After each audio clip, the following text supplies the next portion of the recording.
Q&A for the day. As women are often weak off the chest when they're doing the bench press, what are the most effective assistance exercises to improve this weakness?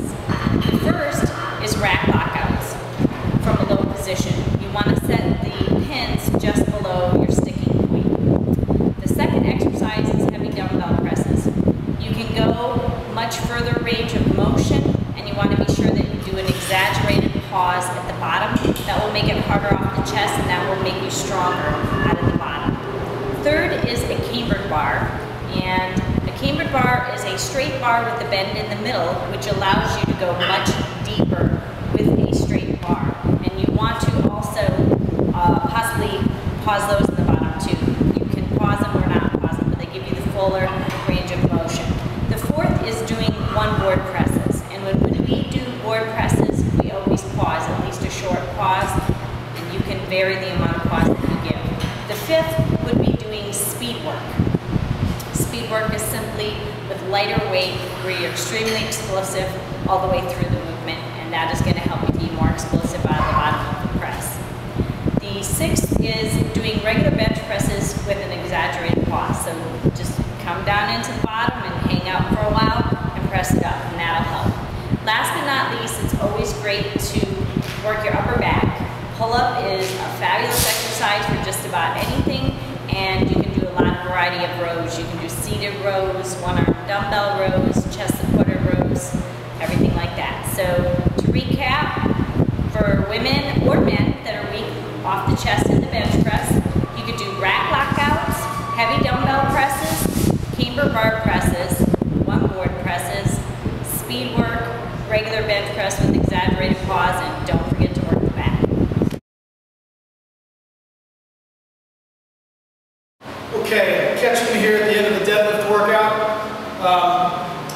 Question came in actually a couple months ago regarding strongman training. We do get questions on strongman training from time to time.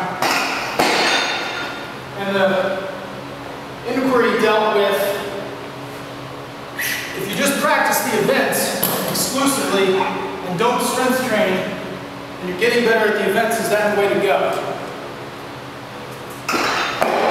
And oppositely, should you strength train, and if you're getting stronger, never then practice the events? The answer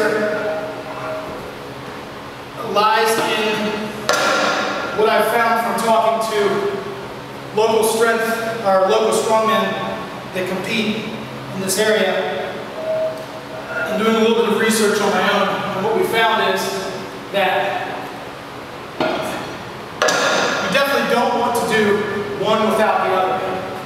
You need to practice the events because it's like anything else. You want to practice like you play, and there's skill acquisition to lifting a log, to doing farmer's walks, to carrying yokes, to picking up stones, etc. No matter how strong you get in a squat or a deadlift or some other overhead lift, it's not necessarily going to carry over to the events. And conversely,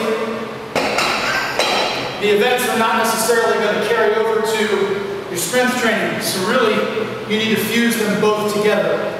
A lot of strongmen that train here will train here during the week a couple times, and then they'll have an events day at the end of the week where on a Saturday or Sunday they'll go out and practice all their events with all their implements.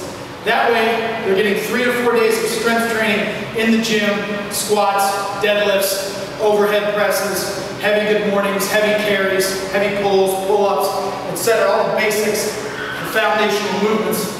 And then they get a day to practice their events, whereby they're acquiring skill or competition-specific skills in order to enhance their ability at doing the events. So the bottom line is that you need to do both. You definitely should not do one without the other.